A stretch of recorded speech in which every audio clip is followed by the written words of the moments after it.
오늘 본문 말씀은 예수님이 예루살렘 성전에 입성해서 백성들을 가르칠 때 생긴 일입니다. 그들 중에는 예수님에게 적대적이었던 대제사장들과 백성의 장로들, 바리새인들과 서기관들이 있었습니다. 그들은 번번이 예수님을 시험하려 했고 예수님은 항상 그들이 할 말이 없도록 재치 있게 답을 하셨어요. 부활이 없다고 믿었던 사두개인까지 예수님의 답변에 할 말을 잃고 실패하자 이번에는 어떤 율법사가 나서서 예수님을 시험하여 물었습니다.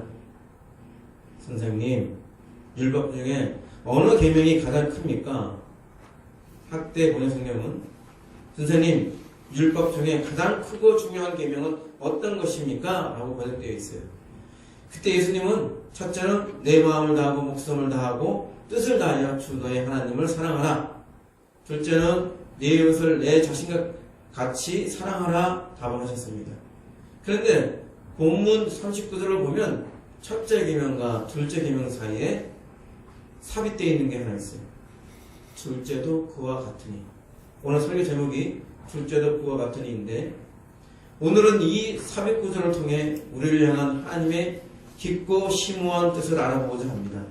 삽입구인 둘째도 그와 같으니를 풀어 소설하면 둘째 계명도 첫째 계명과 같다.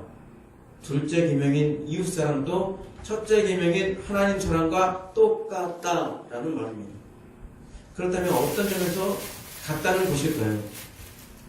첫째, 둘째 계명도 첫째 계명과 중요성에서 같습니다.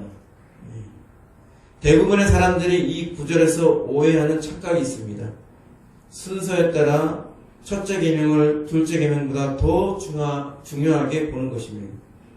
첫째 계명이 둘째 계명보다 순서에 더 중요한 것이 아닙니다. 첫째, 둘째, 첫째가 최고야. 이게 아니에요. 그런데 대부분의 첫째니까 가장 중요하고 둘째니까 덜 중요하다고 보고 있습니다.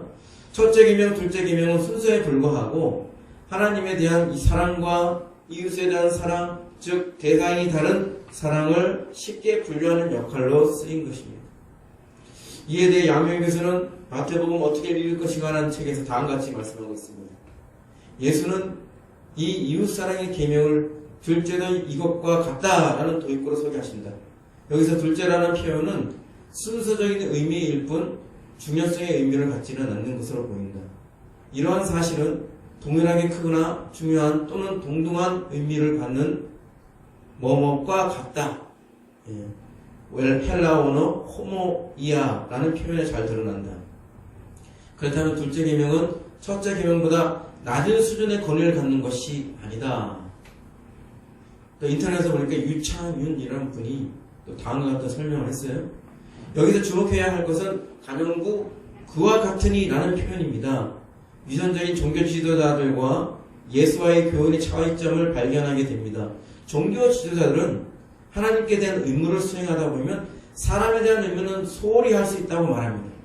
그러나 예수께서는 둘째 계명이 첫째 계명보다 덜 중요한 것이 아니요 둘째도 첫째 계명과 마찬가지로 그 중요도가 그와 같으니 라는 간형사를 고용함으로 첫째 계명과 둘째 계명이 다르지 않고 동일함을 말씀하고 계십니다.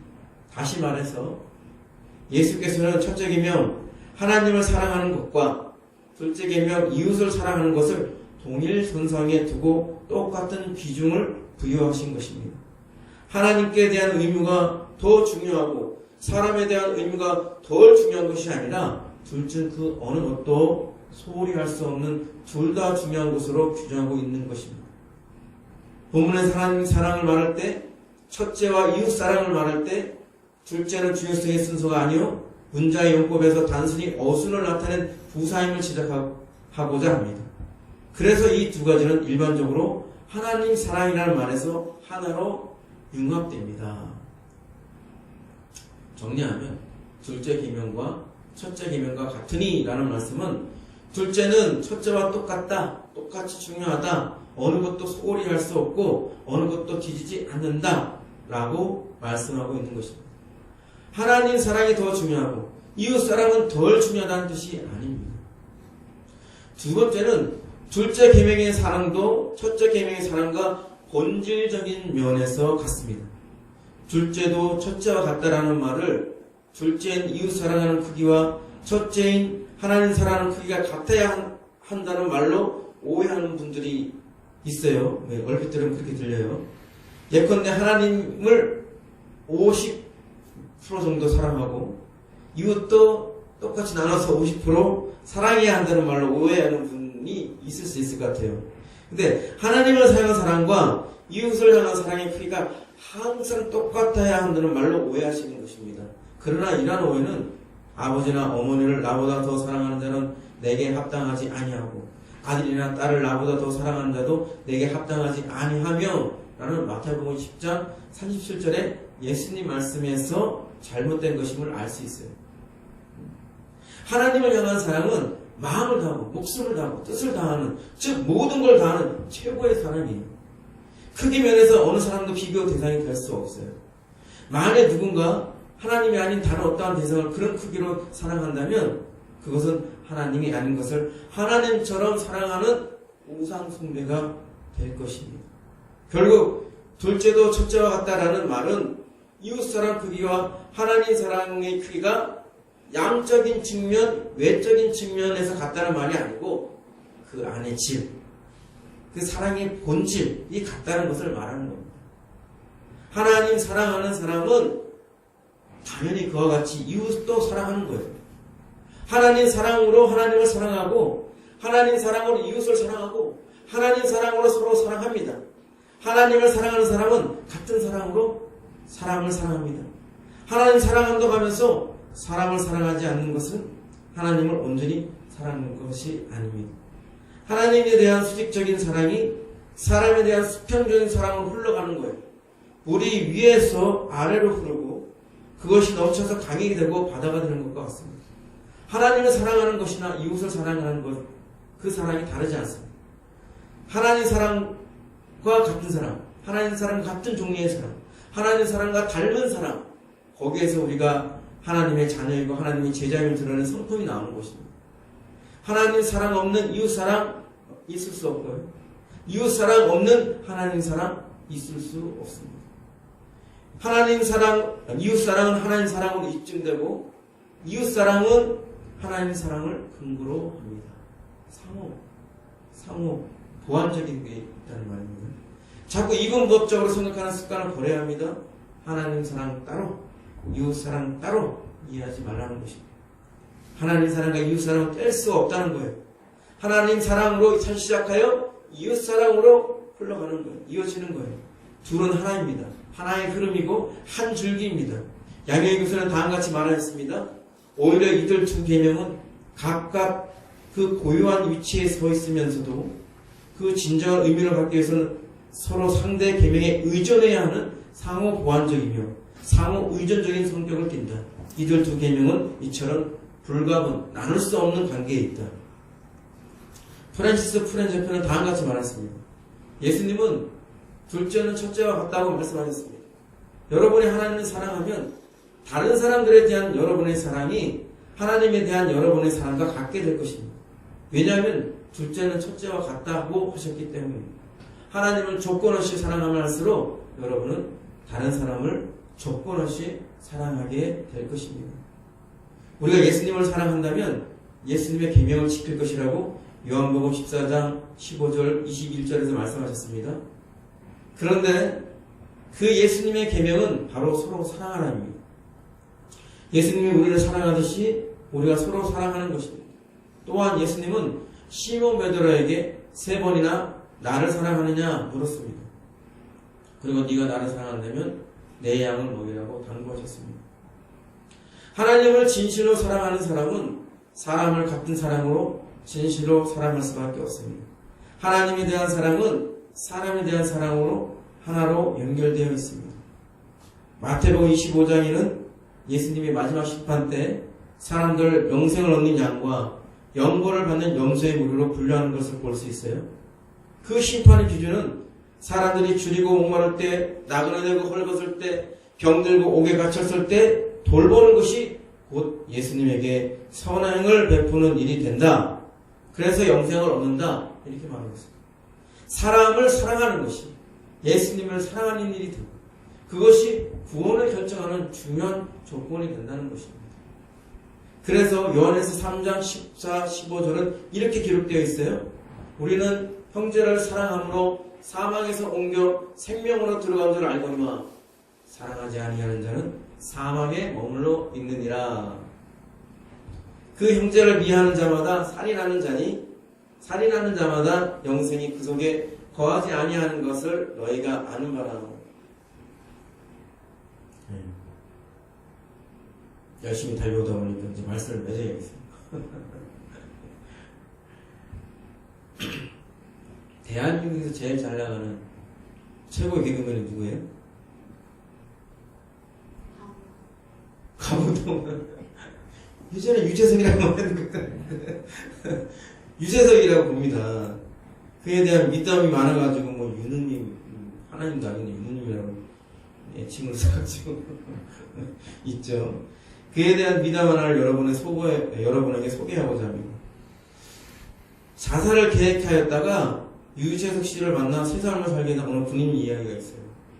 그 군인은 어려워진 가정 형편과 군대에 적응하지 못하므로 자살이라는 극단적인 선택을 하려 했어요.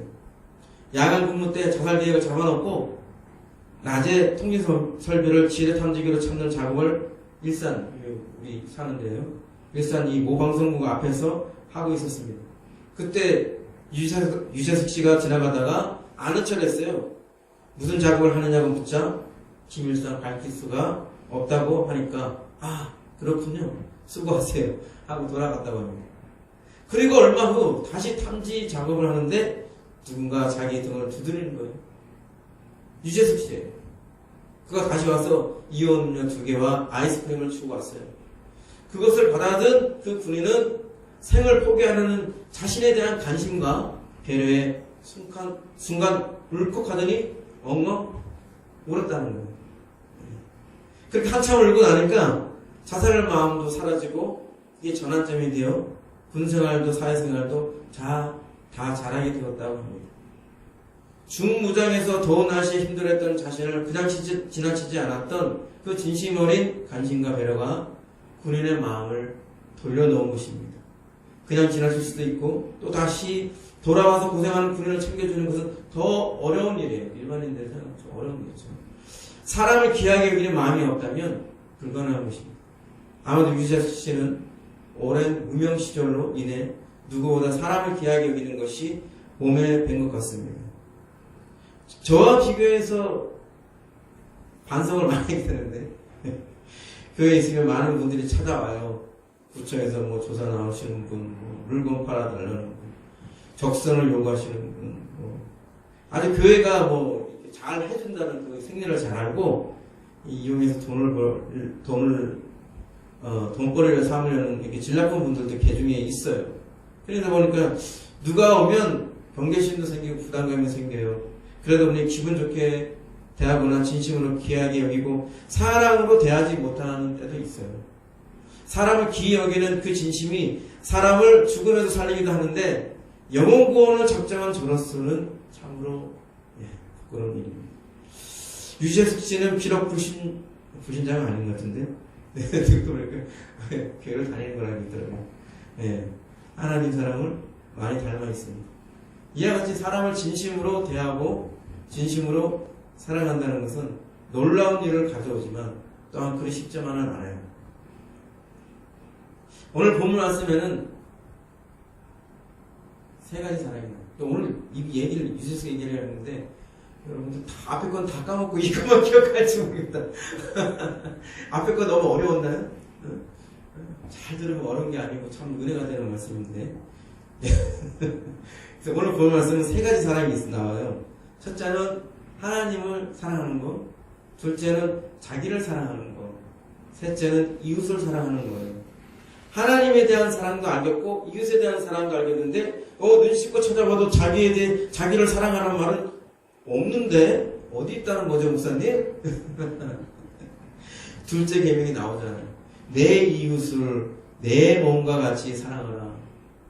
내 이웃을 사랑하는 기준이 내 몸을 사랑하듯이 나를 사랑하듯이 사랑하는 거예요. 나를 사랑하는 것이 먼저 전제가 깔리고 그런 기준과 똑같은 사람으로 남을 사랑하는 거예요. 난 나를 안 사랑하는데 그 남을 안 사랑해도 되겠네요. 그런 뜻이 아니죠. 다 사람은 누구나 자기를 사랑하는 마음이 있고 사랑하고 그렇기 때문에 그런 마음으로 남도 똑같이 사랑해야 된다. 그게 하나님 사랑이다. 그렇게 말씀하는 겁니다. 나를 사랑하는 것과 같이 이웃을 사랑하는 거예요. 그래서 세 가지 사랑이 담겨있다고 보는 것입니다. 그러나 이 세 가지 사랑의 두 계명의 준호도는 같고 또 세 가지 사랑의 본질도 같습니다. 근데 현실적으로 많은 성도님들이 하나님을 사랑하는 데는 충분히 이해하고 많이 노력하고 있지만 사람을 사랑하는 데는 하나님 사랑하는 만큼 중요하게 생각하지 않는 경향이 있습니다. 인색한 것이 사실이에요. 저와 똑같이 이 목회를 또 사역을 소망하시는 분 중에는 설교하는 것만 좋아하시는 분이 계세요. 설교 만들고 설교하고 누구한테 말씀 전하고 이런 거 좋아해요. 근데 사람의 관심은 없어. 그래서 보면서 저거는 차라리 교수를 하는 게 낫지 목회를 하면 안 될 것 같다 이런 생각이 들 때도 있는데 목회를 하려면 사역을 하려면 사람을 사랑할 줄 알아야 돼요. 하나님 사랑으로 섬길 줄 알아야 됩니다. 우리 김강장 지사님 사촌 동생들하고 우연치 않게 통화를 했는데 저보고 요즘에도 이런 목사님이 계신 줄 몰랐다고 막 그러시는데 그건 아니고요. 그냥 저는 제가 전하는 말씀대로 제가 전하고 제가 순종하고 지키지 않으면 이거 무슨 의미가 있겠어요. 저도 제가 전하는 말씀에 하나님 말씀을 받아서 전하는 말씀에 저도 지키고 순종해야지 그래야 되는 거예요. 여러분만 천국 가면 되겠어요? 저도 말씀을 지켜서 천국 가야겠죠. 하나님 뜻이 그런 겁니다. 그래서 우리 교회는 사랑으로 서로 섬기는 그런 교회를 지향하고 있습니다. 교회가 천국 같으려면 서로 사랑으로 섬겨야 되는 거예요. 지옥 같으면 안 됩니다. 다음 싸우고 갈등하고 그런 분열하고 그래서는 안 됩니다. 그러려면 하나님 사랑으로 서로를 사랑하고 서로를 나보다 낫게 여기고 그거를 겸손히 그 사람을 존중하고 위해주고 하는 그런 사랑이 넘쳐나야 됩니다.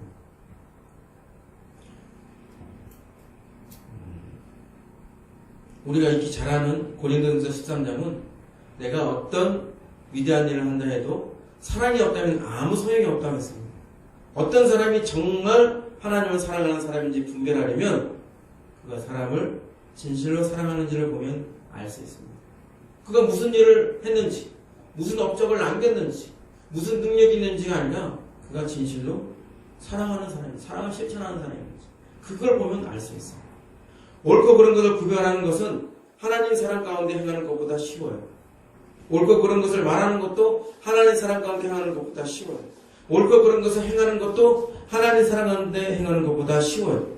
옳고 그른 것을 구별하고 말하고 행하는 것보다 하나님 사랑 가운데 행하는 것이 어렵기 때문에 그만큼 더 높은 가치가 있다고 말할 수 있습니다. 여러분 안에 로마서 5장 5절 말씀대로 성령님과 함께 부어진 하나님 사랑이 있어요. 그 사랑을 일깨워야 돼요. 그 사랑으로 하나님을 사랑하고 그 사랑으로 이웃을 사랑하고 그 사랑으로 형제자매를 사랑하는 것입니다. 내 마음이 어떤 마음인지 살피십시오. 만약 내 마음이 하나님의 사랑이 아니라면 멈추세요. 그 사랑, 그 중심의 동기, 그것이 사랑이 아니고 욕심이거나 다른 어떤 잘못된 동기라면 멈추십시오. 그것으로 인해서 누군가가 해를 입거나 다칠 수가 있습니다. 하나님은 아십니다. 하나님은 당신의 마음이 사랑이 아닌 어떤 불순한 마음으로 더럽혀지길 원치 않아요. 여러분이 하나님의 자녀라면 여러분에게 하나님 사랑이 나타날 것입니다. 여러분이 예수님의 제자라면 여러분에게 하나님 사랑이 나타날 것입니다. 여러분의 성령님의 인도하심을 받는 자라면 여러분에게 하나님 사랑이 나타날 것입니다. 여러분이 현재 무엇이냐는 중요하지 않아요. 목사냐, 사장이냐, 학생이냐는 중요하지 않아요.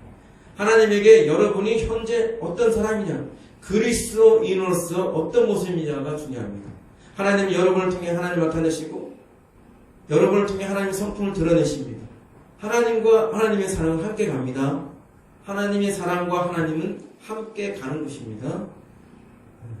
이전에 저는 여러분에게 박정수의 사랑하는 걸 배웠느냐 그 예화를 소개한 적이 있어요.